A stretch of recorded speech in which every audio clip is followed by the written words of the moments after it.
Hey guys, it's Samantha.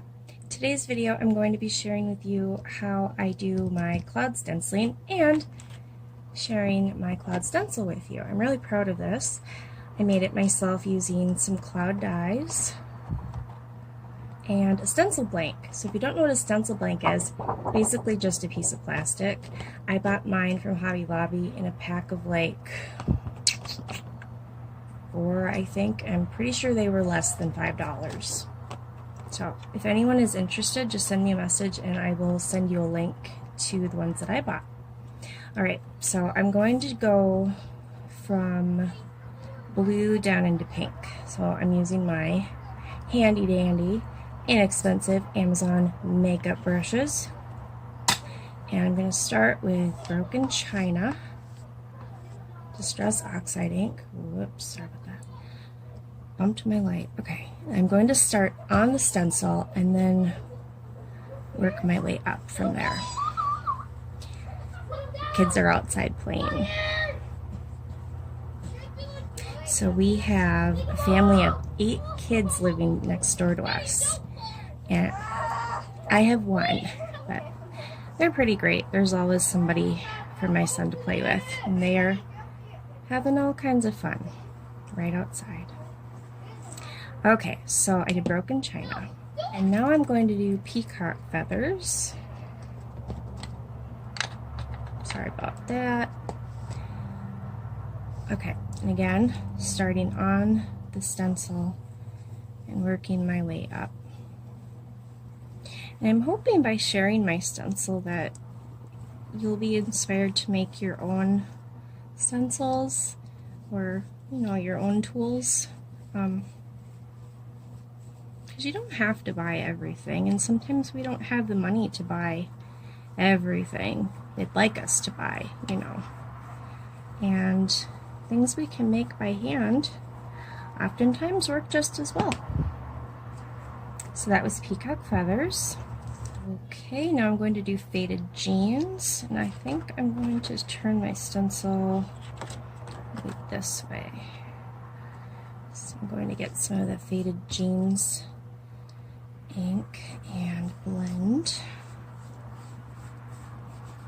So the last one that I did the Broken China, then faded jeans, and then Peacock feathers, and I thought it looked odd, but now I'm kind of thinking the other way maybe looked better, but what are you gonna do? Okay, so that's faded jeans. I wanted to show you how I clean these. So I just take a paper towel and I just rub the brush on the paper towel. I have not yet had to, no wait, actually I have. One time I have had to wash these with soap and water. But other than that, one single time I have not had to do that. You just have to really kind of rub, especially if you're using these oxides. I've noticed I have to rub at them for a while, and then I'm using seedless preserves now. Pick up the ink, starting on the stencil, and you don't have to start on the stencil. I've just found that gives me the best results. And then I just blend up.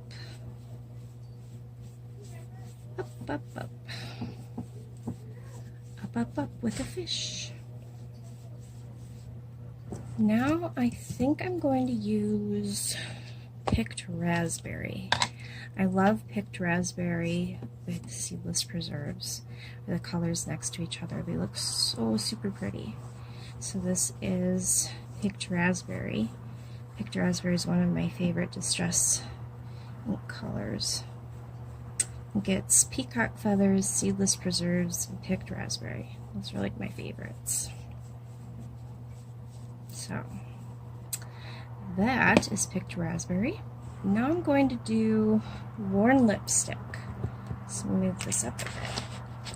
So this is worn lipstick.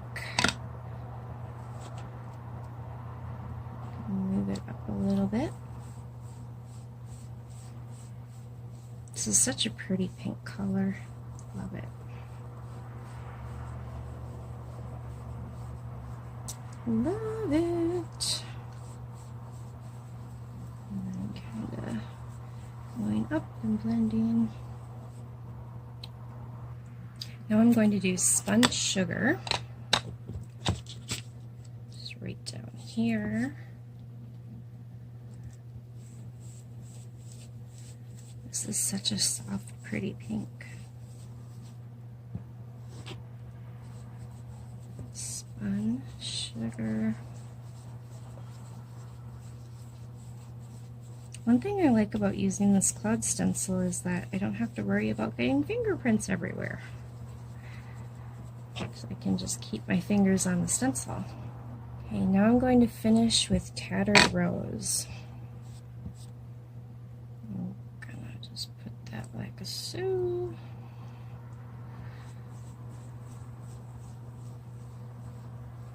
And this is a very light pink, almost like a peachy color.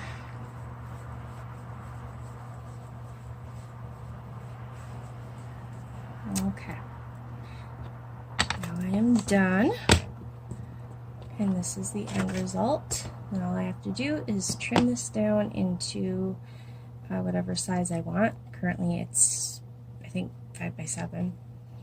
But that's it. Have a great day, guys. I'll see you soon. Bye!